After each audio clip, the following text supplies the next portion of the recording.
Hello, Steve Mills here from the Association of Prudent Marketing. Welcome to this week's video. It's great to be talking to you again and sharing with you some tried, tested and proven ways in which you can grow your business. But as you know, this is only going to help if you implement. Sitting here learning new stuff, thinking Steve's great or isn't Steve awful or whatever you think of me really doesn't matter. What matters is what you do with what you learn. Today I want to talk to you about something I call the strategy of pre-eminence. How about that? I mean, you've got to be impressed with a title like that, haven't you? But the truth is, the strategy of pre-eminence is probably the most important, effective video that you're ever gonna listen to, but probably ever gonna listen to from me, at least. And what this is about, it's about having a strategy of saying, how can things be better? Now, I know I've spoken about this before, but I want to really position this as a key to your business future. If you take any element of your business, forget marketing, well, don't forget it, but let's just park it to a side at the moment. The operations, the way you deliver the work, the way you look when you turn up there, the van that you're in, or the shop front that you've got, or the office that you use, what do they look like? Could they be better? Your business card, your marketing material. I had to get back to marketing, didn't I? Marketing materials, online and offline, your website. What do they look like? Could they be better? What about your customer care? Everybody tells me that, we provide, we're very, very focused on the customer. We provide great customer care. But what does that mean? What is great customer care? Are you as good as you could be? Could you do something better? Could you become better at caring for your customers? Is there anything that you could possibly do that could be better? Now, you know the answer to that. It's yeah, of course you could. But it depends on if you're going to focus on it. You're going to look at that, the old saying, the entire customer experience, from when they turn up and park in your car park, to coming in the door, to being greeted by reception, to placing the order, through booking in, through the delivery of the service, through the aftercare, a phone call to make sure that everything went great. I recently moved a house, and the removals people who I moved with phoned me up about 3 days later and asked me if the move went well. They also sent me a nice bunch of flowers as a moving in, thank you for using them gift. Now, I don't know about you, but I've never had that. I've moved house many times and never had that. So it stood out. What about finances? How you manage your finances. Do you have a business plan? Do you have budgets? Do you have a cash flow? Do you have cash flow projections? Do you have a system for making sure that you get paid on time every time?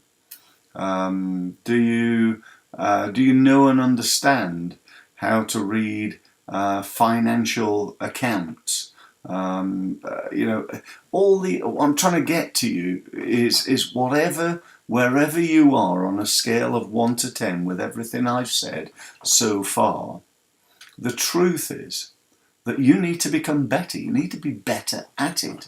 And so do I. I'm not perfect either.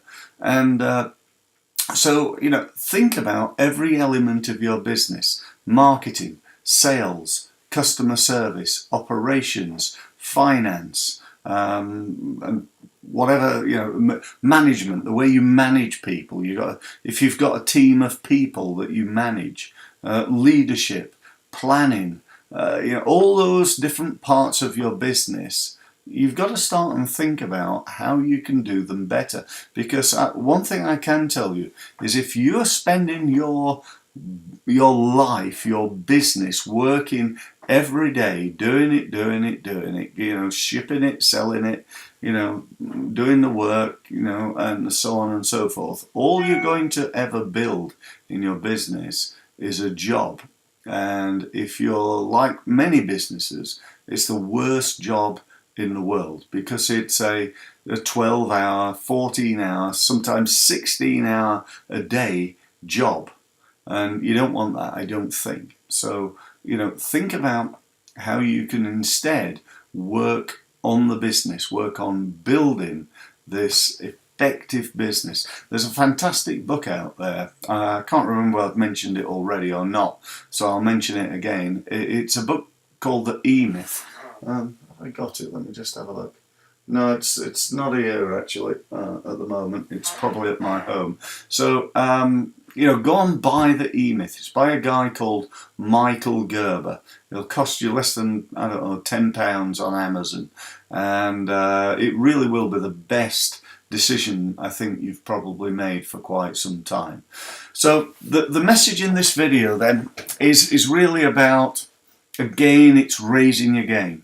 The strategy of preeminence is about not only the big picture stuff that I've just spoken about, but even the little things. It's the little things that make that big difference. I was at a hotel recently, and I checked in and everything, and that was all fine. And then I went out to use the restaurant, and I got back, and there was a little card on my pillow, and it said, "Thank you, thank you, thank you for booking this room tonight.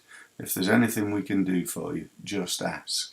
And it's clearly somebody'd come in there and put that on my pillow. And I just thought, wow, that's, it's a little thing. It doesn't really matter, but it does. Okay, something to think about there. So think about, I'm going to go back into my marketing route now. Think about each and every element of your marketing, from your business card, your leaflets, when you stand up at a networking event, or you talk to somebody and they say, "Tell me, what do you do?" Think about what you say on everything, your business card, your testimonials, your website, your email, your everything, and work out how you can do it better, how you can raise your game. Because I can tell you, based on over 20 years of experience, it's not that you're doing the wrong marketing, it's that you're doing the right marketing wrong. If you've got a website that's not winning business, it's not that websites don't win business, it's that your website doesn't win business. So either they're not getting enough traffic or it's not converting. If you're doing email marketing and that email marketing is really not creating any leads, there's a reason for that. It's got the wrong message, it's got the wrong headline, it's going to the wrong market, your list is rubbish, your call to action, it's not got the video, the landing page, if you're doing the sort of short text with a click here for further details and sending them somewhere, your landing page is not working, it's not got a video, it's not got a picture, it's got a poor boring headline, it's got poor text, the call to action's bad, the website looks awful, something is wrong. Something is not working as well as it could, and it's down to you to fix it. Okay, so that's all I've got to say. Thank you once again for listening. I hope that's given you some food for thought today. You're not going to be able to fix everything by next week. Maybe you take one element of your business and you're going to focus on it every week for the next 52 weeks. So next week you're going to focus on finance, or maybe setting up a cash flow forecast. The week after you're going to do your business card. The week after, you're going to focus on improving your after-sale customer care, and so on and so forth. So think about that. Think about what you're going to do in order to try and improve the effectiveness of what you're doing. So thank you ever so much, and speak to you again next week. Thank you.